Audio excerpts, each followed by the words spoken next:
You know why it's been alarming is because what happened in week 2? He tore his labrum. It's not even just this year, though. He makes these mistakes all the other years. Bro, we throwing shots already? My man. Welcome to FN Studios.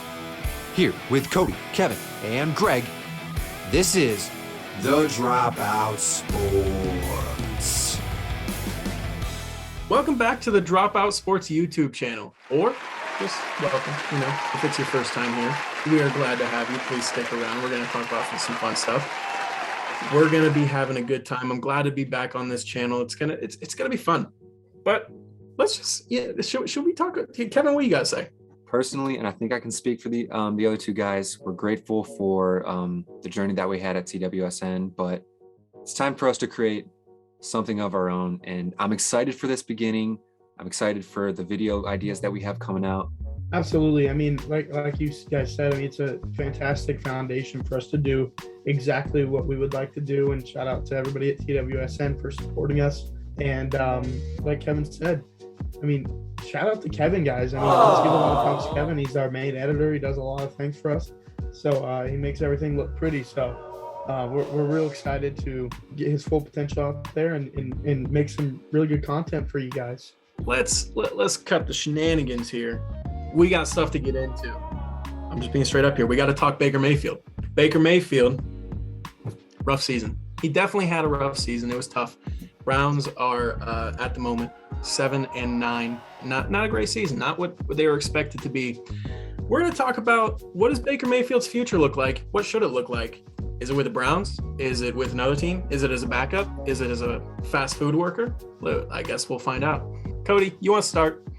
Obviously, I'd love to start, Greg. If any of you follow me on Twitter, which I'm sure you don't, to be honest, I went on a rampage today while I was sitting at my 9 to 5, and I just decided to go ahead and tweet about Baker Mayfield not being as good as people think. And he's had a above average, fantastic start to his career, statistics wise, and everything that's gone his way. I think there's deeper meanings to it, and there's a lot behind it. And I compared him to Andy Dalton. And a lot of the Browns fans that I know did not like that. They did not enjoy the fact that I didn't compare him to some greats like Drew Brees and Brett Favre. All I got to say is, take it from me, I won a fantasy football championship in a league that Greg is in. So how much more can he actually know about football than me? That's up for you to decide. Bro, we throwing shots already? My man. I guess I'll jump in to spruce the fire a little bit. Look, Baker Mayfield was drafted number 1 overall for a reason. I think there are better quarterbacks out there and in his draft than Baker Mayfield. I think we can all say that for certain. But Baker Mayfield is talented. I just don't think this season has been his season. It is his 4th season, which is usually when guys establish themselves. So it's scary to say the least, but I'm a Baker believer. I've said it since day one. But what we've seen from him this season is very alarming. Well, here's the reason why. You know why it's been alarming is because what happened in week 2? He tore his labrum. He didn't get surgery to repair it. He suffered like 4 more injuries along the way too.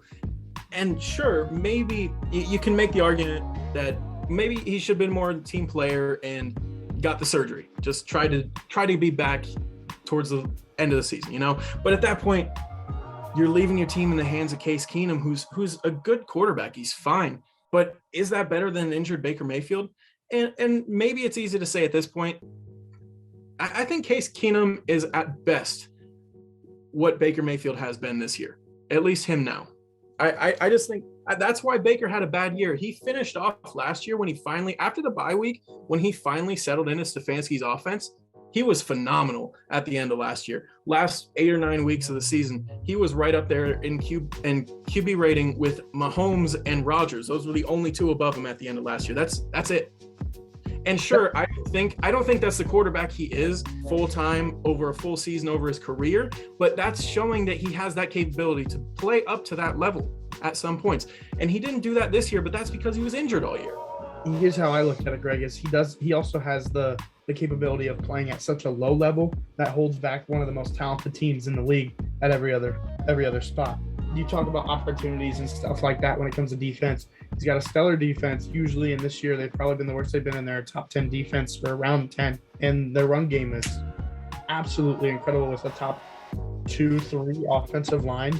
And here's how I look at it is the Browns have struggled. They didn't make the playoffs this year. There's no reason that this team should not be making the playoffs. I honestly think that you could throw in every quarterback except some of the rookies and some of these guys who are backing up injured quarterbacks right now. I think you throw them into the Browns and they're in the playoffs. I think Baker's got too much on his plate right now. He can't handle pressure. The only time that I truly think he's an above average quarterback is outside the pocket. He gets too many balls batted down at the line, more than anybody ever. Too many balls batted at the line, most out of any quarterback in the past 4 years and his seasons there. He has the most interceptions out of any quarterback these past 4 years. He can't get over the step. He's too one-dimensional. He has not fixed the things that they talked about with him coming out of college. Why can't Baker get over that hump and fix what he's doing wrong? The thing is, he did last year. And when he came in this year, week 1 against the Chiefs, he looked great again. And then he completed his first 9 passes in the next game against the Texans. And then what happened? He tore his labrum. You're putting too much stock into this year, I think. And sure, it sucks for Browns fans that it went the way it did. But he had a torn labrum. He was wearing a harness on his shoulder the entire season. A torn labrum, that pain hangs around. It's hard. And yes, it's in his non-throwing shoulder, but there's a whole movement there. It's tough on him. And Case Keenum said it today. Everyone was surprised that he was able to even go out some weeks. Some of the weeks, it was a miracle. He said it was a small miracle to even get him on the field. Yeah, it's an easy cop-out, whatever. But he was injured the entire year. It's not even just this year, though. He makes these mistakes all the other years. He had a good year last year, but for the last 8 games before that, he was the same quarterback, in my opinion, that he is now. His worst game of his career was probably this past one, right? Close to it. Yeah. And this is probably I don't know this. They play the Steelers. They have a great pass rush and everything like that. They had a backup offensive lineman who was getting destroyed all night. And Baker, for some reason, was still putting a lot of the sacks on him for not getting out of the pocket fast enough, for not hitting his reads. I mean, he one of his interceptions completely missed a wide open guy out in the pocket. That's not due to a torn labrum. He used to be so accurate, and now he can't even make an accurate pass this year. And that can't be all because of a torn labrum. I mean, none of us have a harness on. I guess it's probably hard to tell, but I'm guessing that probably has a lot to do with it. Kevin, what do you got? Just to calm it down here, little facetiousness going on over here. I think I watched like 3/4 of the game, the Browns Steelers game previous week, and what I saw from Baker, it was truly alarming. I'll say that for sure. Like, his pocket presence was very non-existent.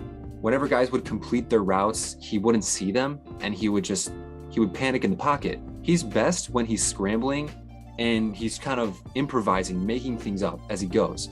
But you can't do that against a defense like the Steelers.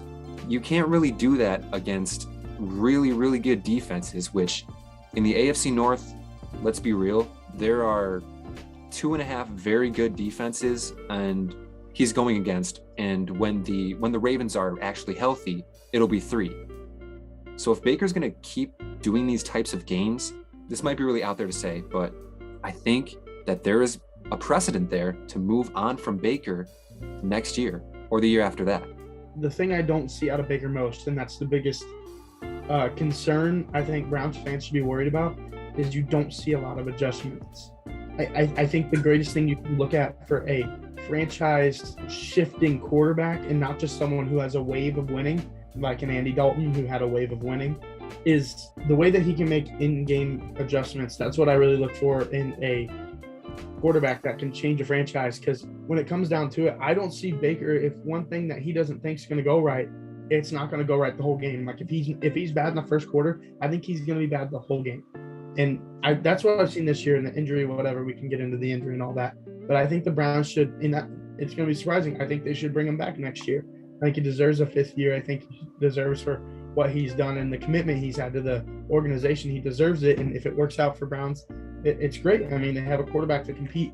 I just think that we're putting too much stock into the idea that a quarterback is supposed to come in the league, 2nd or 3rd year, immediately be great. That's not normally the case. It has been lately with Joe Burrow, Mahomes, with Herbert. That's not the normal thing. It's apparently becoming normal. We're having a lot of quarterbacks that are very young and just shining immediately almost.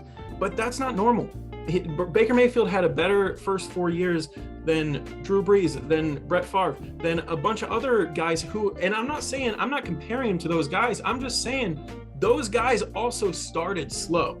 There's nothing to tell me that he cannot improve and be the quarterback he was at the end of last year throughout his career. So let me pose this. I'm going to pose this to both of you guys. Have we seen Baker's ceiling and his floor? We've seen his ceiling and his floor.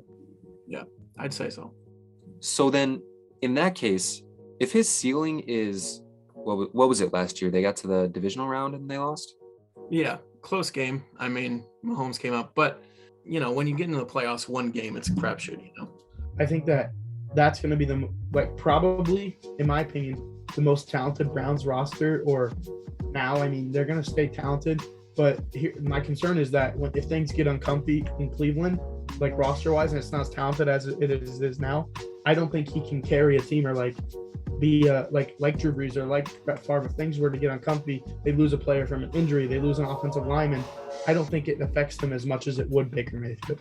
There is precedent for a guy to come back from a first 4 years like this. Not even that this 4 years has been terrible. It hasn't been great, but there's precedent for him to come back from this and be better.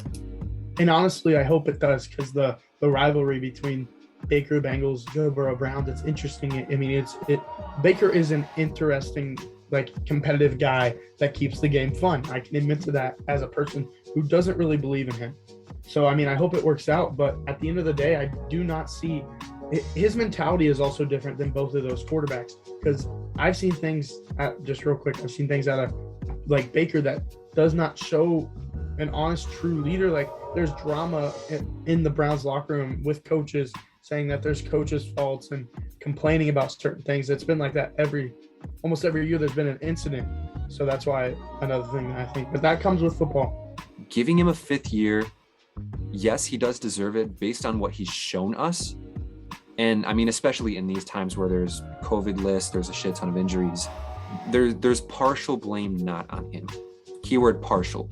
I'm just scared for what this means for the Browns organization when they've finally gotten this talented ass roster, and they're going to be looking to their future with uncertainty, especially next year, with it being Baker's contract year, basically. Yeah. I hope it works out. I like Baker Mayfield. All we can do is see and wait, but I mean, I'm siding with the side that next year he does fine enough, but I don't think it works out. And I do think that there's some questioning in the Browns organization as well from the coach and the manager. I feel like there's some hesitation there, where they would have already signed him after last year. They've probably had their doubts. And as much as I hate to say it, I got to say the same thing. There are other guys that have been in his position that have done a lot better. Look at Joe Burrow, look at Josh Allen, look at Mahomes, and I know they're very different quarterbacks, but I'm just saying they were drafted later than him, and they've had almost as talented, if not more talented, or if not as talented rosters than him, and they've gone really far. I think It's time for the Browns to look towards the future a little more, or at least get someone that can maybe give them a spark, like in the draft or something like that. A serviceable guy. I think what they need is a serviceable guy who doesn't make too many mistakes. I'm on the side of it is time to look towards the future, and that future is a bright, smiling face of Baker Mayfield. I knew that was coming. Oh, geez. I think with that, we're out. Y'all got anything to say? I think we should say that we are going to be posting around 2 to 3 times a week when it comes to videos. I would like for everybody to comment if you can. Let us know what you want to see from us, and we will do research on it and talk about it. So that's all we need to say, right? Yeah, I think it's just we're some dropouts and we're dropping out. Drop out. Just a bunch of dropouts.